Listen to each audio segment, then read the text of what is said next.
guys, welcome back to Movies with Moya, and today I'll be doing something I haven't done in a while, which is an explained video. And today's explained video will be on Mortal Kombat 2021. Now I'm doing this for all my people who have not played the game before, or if you have played the game and you need a little refresh on who's who and the background for this whole Mortal Kombat franchise. Yeah, so I've got all of you guys. So with that said, remember to subscribe to my channel for more reviews and follow me on Instagram and TikTok at Movies with Moya. Now let's get into the review. Okay, so the first thing I think you need to understand about the Mortal Kombat franchise is that it's centered around 5 realms, and each of these realms exist in separate dimensions. So there's the Earth realm, which is, you know, just like our Earth. There's Outworld, which is the realm that's trying to conquer everything. There's Edamia, which is the realm that has been already conquered by Outworld, which is very significant in the video game. And then there is the Nether realm, which is basically like hell. Now, let me talk about the opening scene. So in the opening scene, we see Bihan, which is also known as Sub-Zero, killing Hanzo's, you know, Scorpion's family. So he kills his wife, he kills his son, right?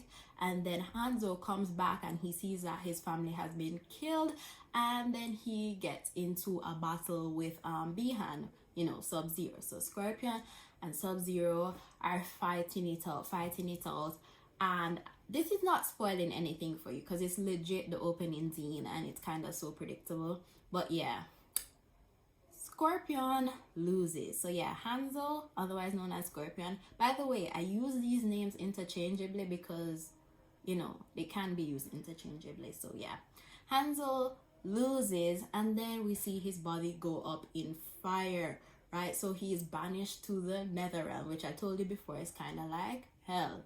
And then what we see is that we see the god of thunder and lightning come down. So that's Lord Raiden. He comes down and we see him take up Hanzo's baby. So the baby that was under the house, you know, like when Sub-Zero came, he was about to attack them, but Hanzo's wife was smart and she put the baby under the house. Yeah, so Lord Raiden comes and takes up that baby so he can preserve Hanzo's bloodline. So contrary to what Sub-Zero thought, he thought he eliminated Hanzo's bloodline completely when he murdered Hanzo and his whole family. Nah, he didn't, because that baby was still there, right? And now this is how this reboot becomes relevant, because after this scene that takes place back in, I think, the 17th century or so, we're brought to modern day times where we see Cole Young. Now, Cole Young was never a character in the video game, so if you play the video game, you're probably not really attached to him, but he is the main protagonist in this 2021 reboot. So we see Cole and we see that he has the dragon tattoo. Like, we could see that from the trailer and whatnot. So he has the dragon tattoo, which isn't really a tattoo, as his daughter explains to Jax. Jax is the guy that comes to the fight. So let me back up a little and tell you a bit about Cole and his profession. So Cole is an MMA fighter, right? So he, you know, fights for a living, and his daughter and family are the ones who support him. And he's like world-renowned, really, really good fighter. So remember that.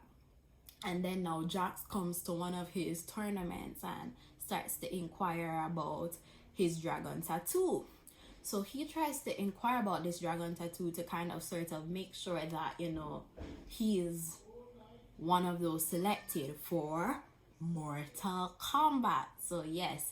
So shortly after, we see Jax confirming that, okay, yeah man, this guy is supposed to be one of the fighters for Earth realm in this Mortal Kombat thingy.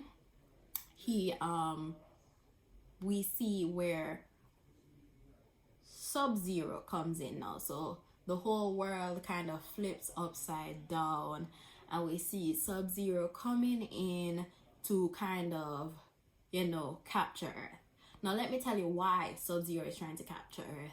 because he is recruited by Shang Tsung, who is the leader of Outworld, who's always trying to, you know, conquer these worlds. So how you get to conquer a world is that you have to win 10 times in the Mortal Kombat before you get the world that you're trying to conquer. So Outworld has been trying to win, trying to defeat these Earthrealm fighters.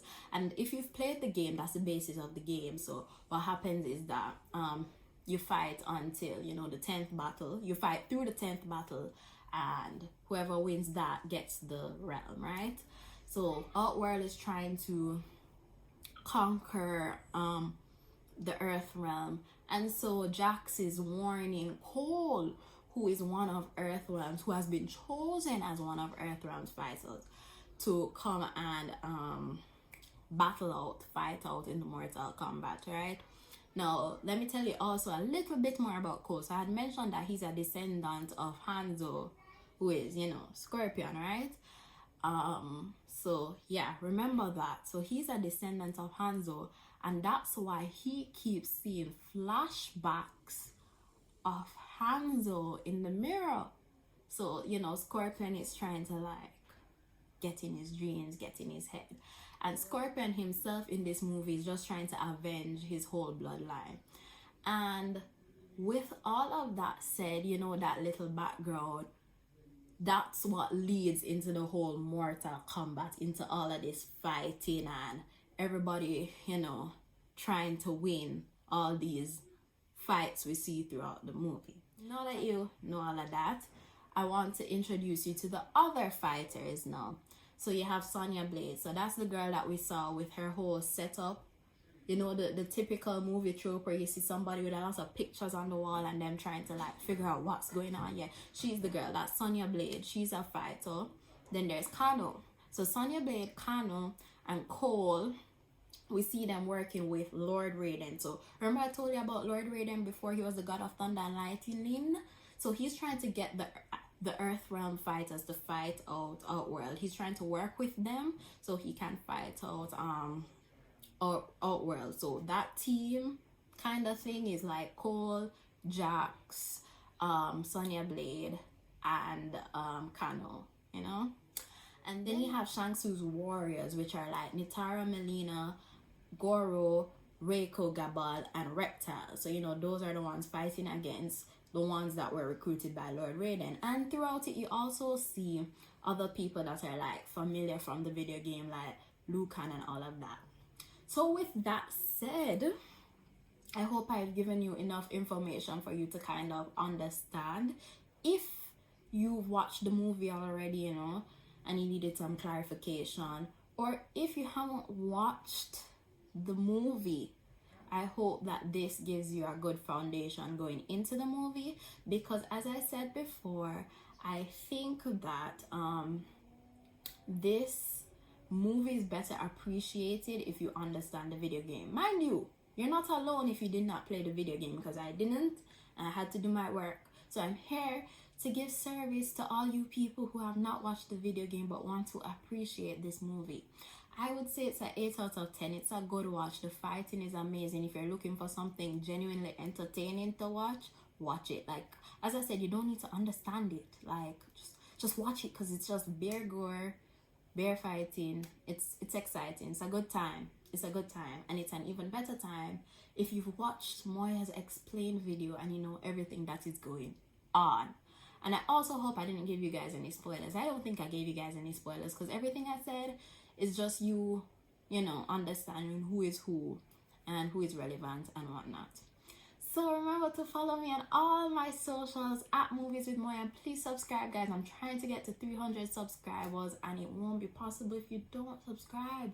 So please subscribe. And with that said, thanks for watching. Mwah.